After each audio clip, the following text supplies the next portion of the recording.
Okay, so I'm back with Graveyard Girls. I had to take a minute after that last episode to gather myself, I guess. I never got that upset about a game to the point of crying, but this one did make me that sad.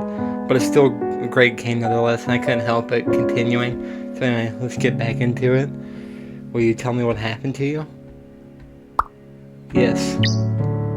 Yes. But if you have questions, we can tell I'm finished. Lucia nods in agreement. Okay, I can do that. Fair warning, it's a long and messy story. If it's too much to hear right now, please stop me. I will if I need to. Alright. I swallow, but the lump in my throat remains. It's an uncomfortable ache. Until today, I hadn't felt that for months, maybe even years. It's better than feeling nothing, right? I turn my attention back to Lucia. I'm going to think aloud here. If I come off erratic, that's why. Honestly, I'm ashamed of myself, and that's not typical. I've hated myself. I felt angry, lonely, and stupid, but never ashamed. There was no one around that I cared enough about to feel shame. When you started asking questions, you made me reflect for the first time in a while. Despite my declaration of honesty, I can't help but hold back. Vulnerability is not my thing. It's exactly why therapy has always been a struggle. I'd decided to borrow the attitude I'd fought so hard to leave behind. Fuck it. Here goes nothing. 4 years ago, I went to a Halloween party. Lucia's eyebrows raised quickly, as expected, so her dad wasn't the one there, she was. I was home from college that weekend, and I was so excited to get together with my old friends. We'd all gone to different schools, so it was something we'd been planning for a while. We all dressed up together before the crowd arrived. It started out pretty innocently, but a ton of people showed up and the party got kinda crazy. My friend was hosting and she didn't mind, luckily. Originally I planned to stay the night, but I ended up drinking way too much and I needed to go home early. My boyfriend stayed on campus that weekend, so he couldn't give me a ride. I called my dad after midnight and he agreed to come pick me up. He wasn't mad or anything. He was glad that I called when I needed him. Oh, and did he just get in an accident? I was just having fun and overindulged. He understood. My dad was driving to my friend's place when a teenager in a truck blew through a stop sign and T-boned him. When the emergency service arrived, my dad was still awake. He didn't make it to the hospital. I wait, trying to gauge Lucia's response. She seems okay. I'll keep going. The kid that caused the accident walked away with superficial scratches. He was lucky in that regard, but mentally, he was traumatized. I don't have any ill will towards him anymore. He did his best to make amends with my family.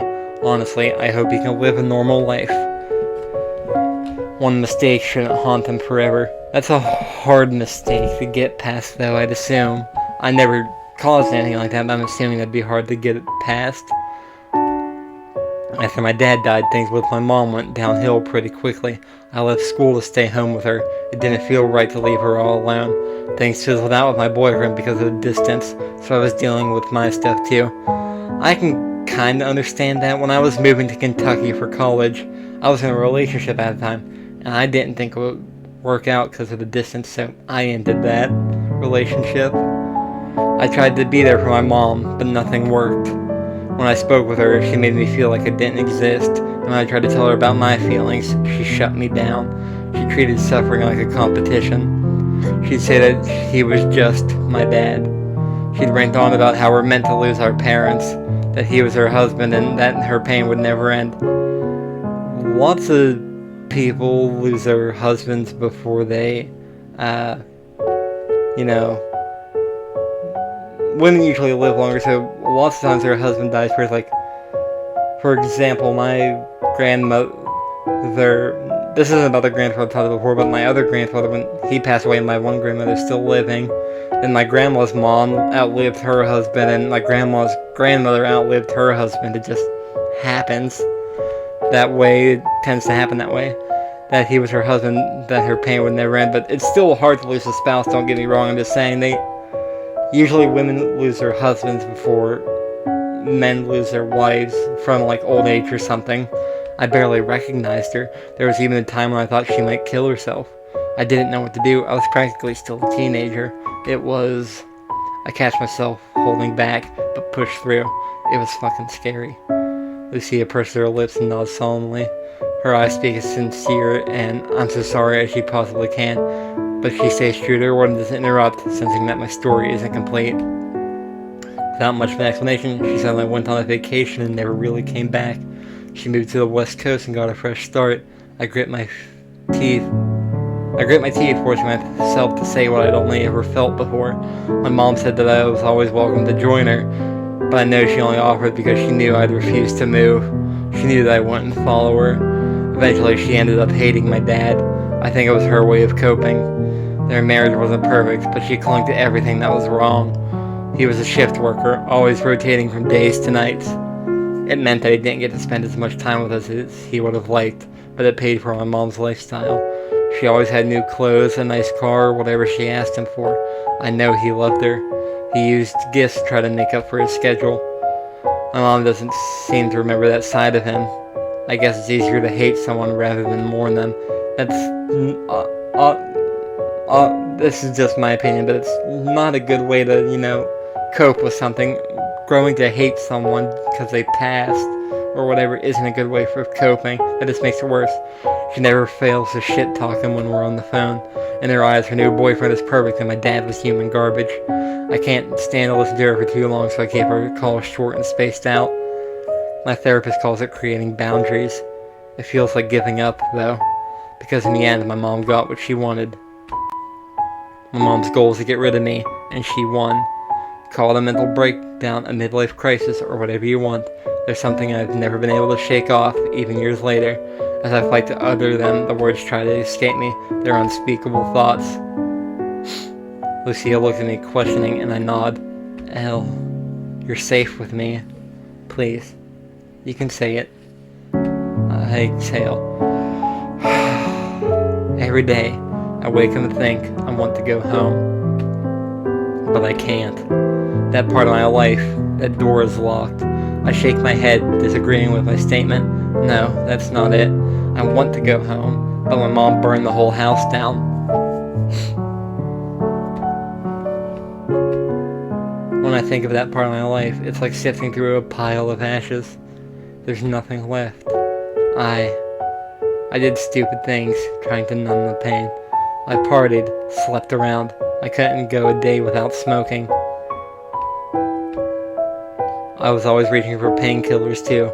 I think I convinced myself they'd quiet the throbbing in my head. House parties were too close to losing him, so I went to nightclubs instead. I remember dancing in the middle of a neon crowd, feeling more alone than I'd ever thought possible. I was surrounded by people smiling and partying, but there was no happiness. I realized no one was looking for me. I was screaming for help and no one could hear me. My dad was dead. My mom had a new life. I was completely alone. Those choices were my own, but they were choices my parents would have protected me from. I got lucky in the end. My doctor probably saved my life. His office called for an annual checkup, and instead of canceling, I felt compelled to go. I didn't tell him much, but he saw the signs that pushed me into treatment. Lucia, I'm not the kind of person you should be around. I'm not good. My mom, warm tears spilled down my frigid cheeks like spring rain on forgotten snow. My throat constricts, threatening to choke my words into silence. I don't know what I did. I don't know why she left. I don't know why she stopped loving me. See, it's easier said than done what I'm about to say, but you can't always blame yourself for stuff like that. Not everything's in your control. And this is just my thoughts. I usually don't worry about things I can't control, but not everyone's like that. Some people let things they can't control get to them. It's a hard thing to cope with. Lucia reaches across the table and squeezes my hand. As her fingertips brush across my skin, my shoulders drop. How does she do that? She has such a subtle presence. The smallest gesture feels like she's wrapped me in a fuzzy blanket. Why? Why do I feel safe telling you this? Lucy's expression softens as she pulls her hand away. Maybe this wasn't an accidental connection. I hastily wipe away the tears from my sleeve, doing my best to compose myself. Yeah, I'm one that kind of thinks everything happens for a reason. What do you mean? Like, I don't she said maybe it wasn't accidental. I never planned to visit the cemetery. My sister wasn't the reason I pulled over. It was because of you. The universe put you there and pulled me in, like a magnet. I was sent to find you. I think we were meant to meet.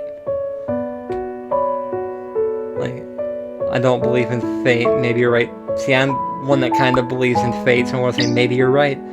Maybe you're right. When I visited his grave, I nearly left as soon as I got there. I felt stupid for thinking a visit could help me find closure. I was going to leave, but I felt a pull, so I sat down and stayed. A magnetism. That could have been the allergy meds, though.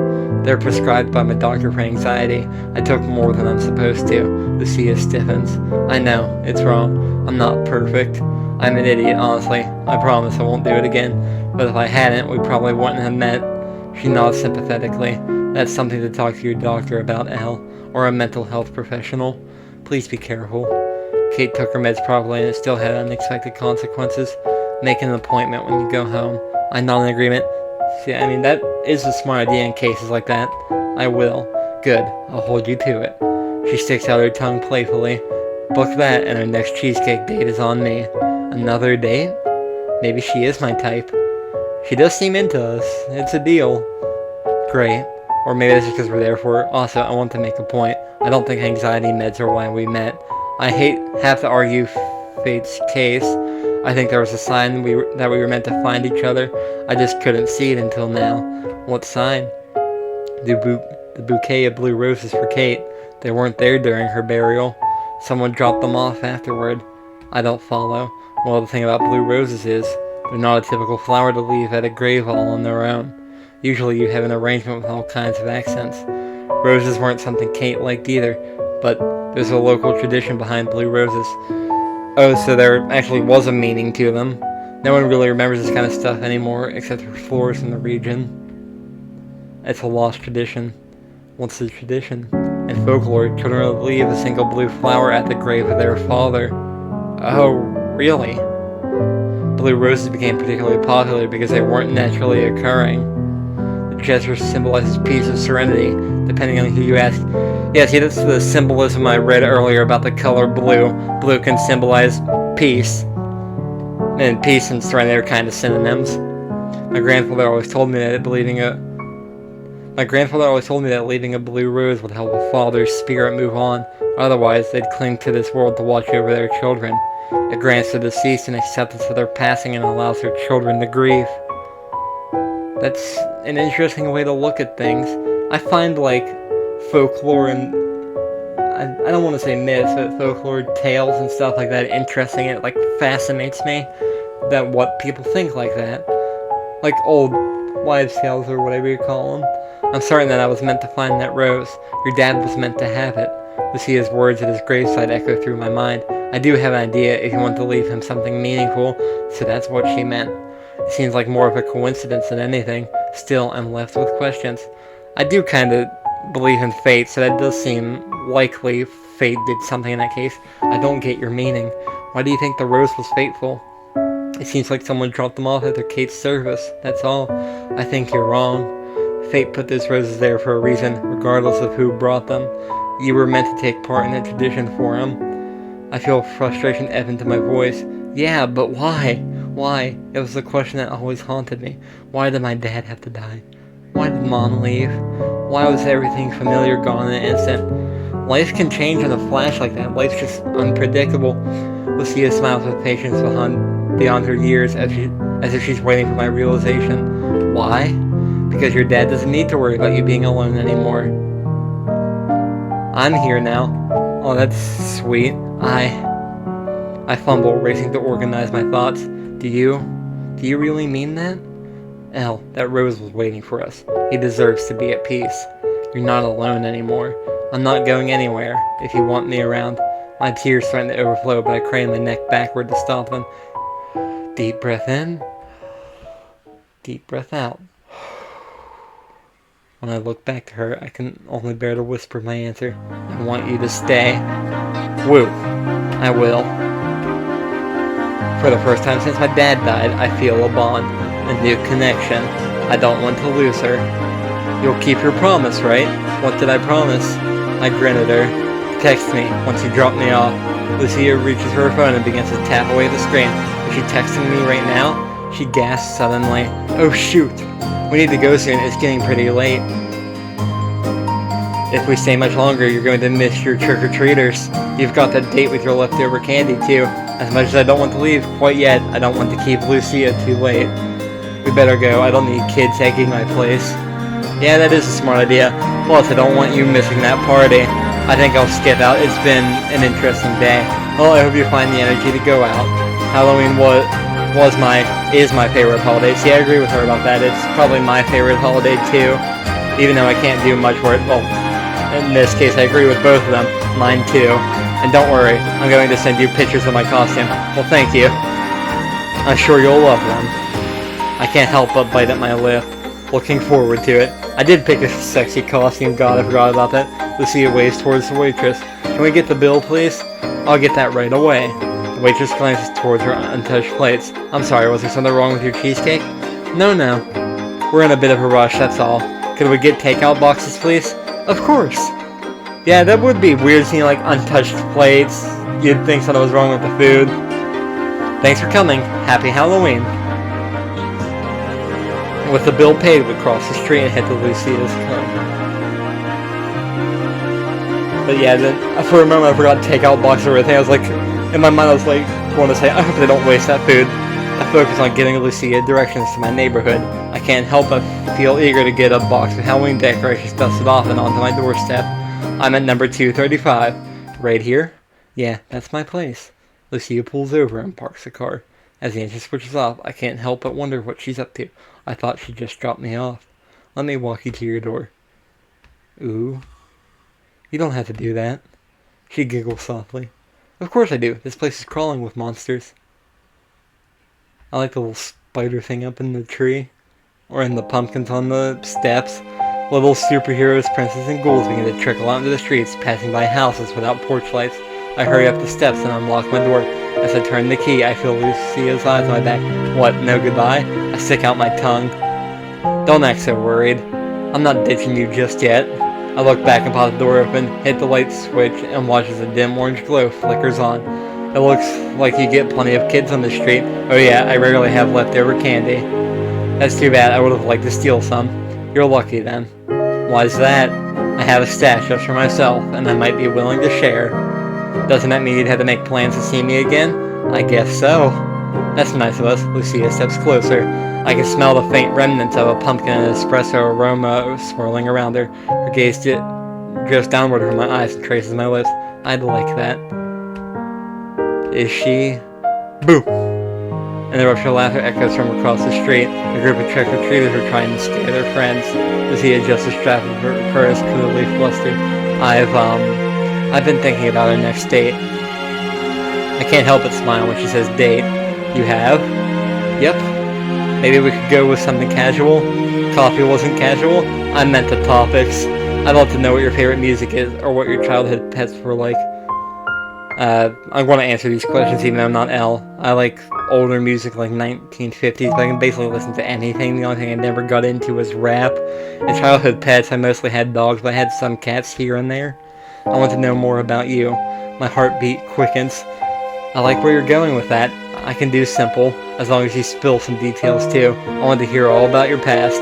Ex-boyfriends, adventures, everything.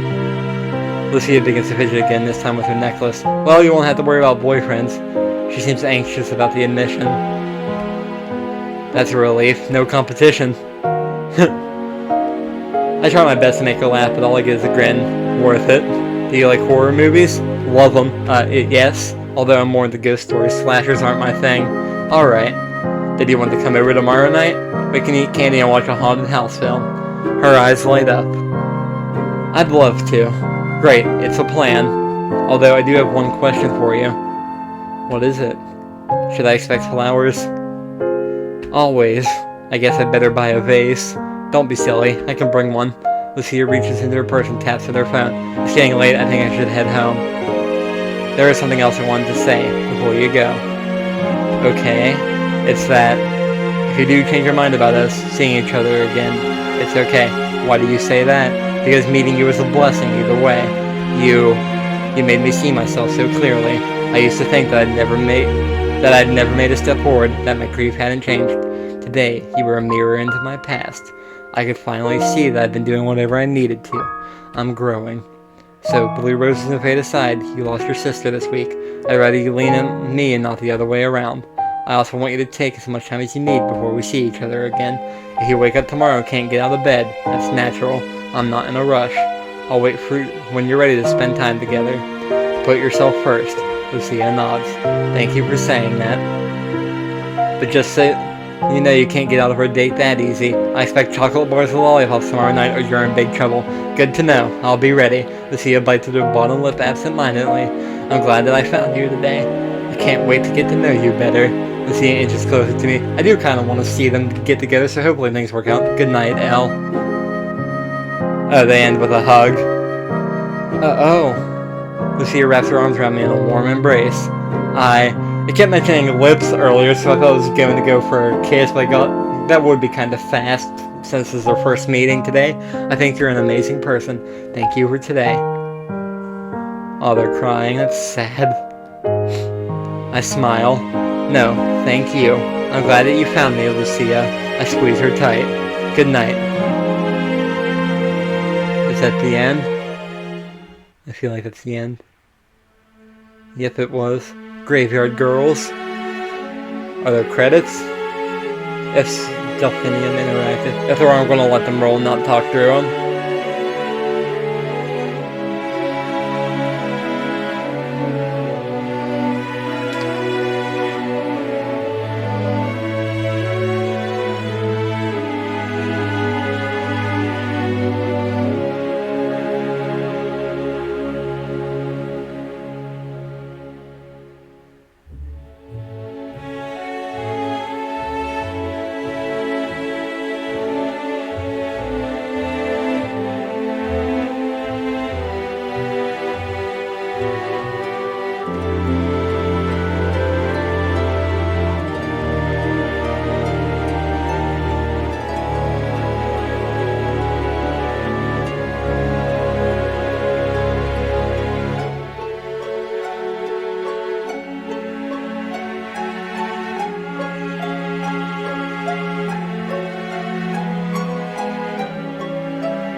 Oh, that's a nice picture.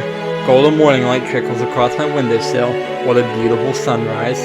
For the first time that I can remember, I'm glad to see a new day. All she even has a blue flower. I snuggle under the covers to enjoy one last second of warmth. I sigh.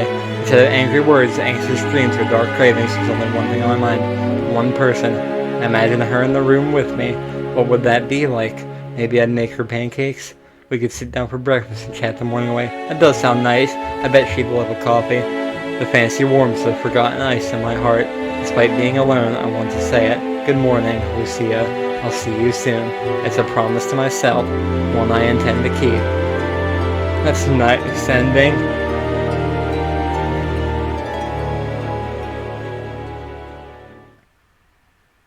So, before I end this off, I want to look at the memories, because there's some of the stuff we didn't get to see, and apparently I missed something. I don't know what I missed. Okay, so there's her at the grave. The table. The hug. The gravestones. I'm starting to think this gravestone in the middle by the tree is her dad's, because when it's shown the picture of her sitting by the grave over here, it was the one closest to the tree. There's the cafe, the house. I'm not going to read these. Grief isn't a law. It's a terrifying high atop a mountain I never climbed. How am I supposed to make my descent? I cling to the first step, soft palm. was already stained red. The steep cliffs terrify and welcome me. The temptation of flight becomes the crash on the afterthought. No, the temptation of flight beckons the crash and afterthought. I think to jump, but I'm already falling. No one even noticed. My daddy lives in a city of locked doors that face the sky, and when I knock, no one answers. In my hand, I grip a key that can't be thrown away. I'm sorry I can't see you right now, Daddy. I'm not ready for the door to lock behind me. I don't know what's on the other side. An anchor to cling to at the bottom of this ocean. My soul's bleeding on bedrock as I grip this chain. I'll drag myself to the surface. There may be no light, but there is air. I will gulp it greedily. What the fuck was last night? I used to think movies were playing it up. I rolled my eyes when characters would throw their blankets outside and scream themselves awake. It seemed exaggerated. Last night I clenched my fist so tight that my nails tore through my palms. It's a good thing I had dark bedding, no bloodstains. At least I'm a quick thinker. It's fixed now. Trimmed nails, sleeping pills, no more problems. The real monsters came out to play. The darkness under my bed found the bottom of the bottle. I wanted deeper sleep where the dreams can't find me. I can't see Daddy anymore. He's torn up, blurred, rotten. Memories were a gift, but the pain stole away. I didn't want to erase those moments. I dug so deep, searching for them that I clawed my way into a world of nightmares. When she talks about her bedding, it looks pretty white there. But I'm also going to look at this picture before I continue. But anyway, let's go on. I already read that one, sorry. I reach for the flavors that taste like death and wonder. When it'll come to visit, a fiery inhale, ashy exhale. Flood my lungs with moonlight and build these walls. I miss the bitter kiss of codeine on my tongue. It used to make my heart numb. It's a pretty kind of poison when I crush it with these memories. I haven't found anything strong enough to erase this overdose on missing you.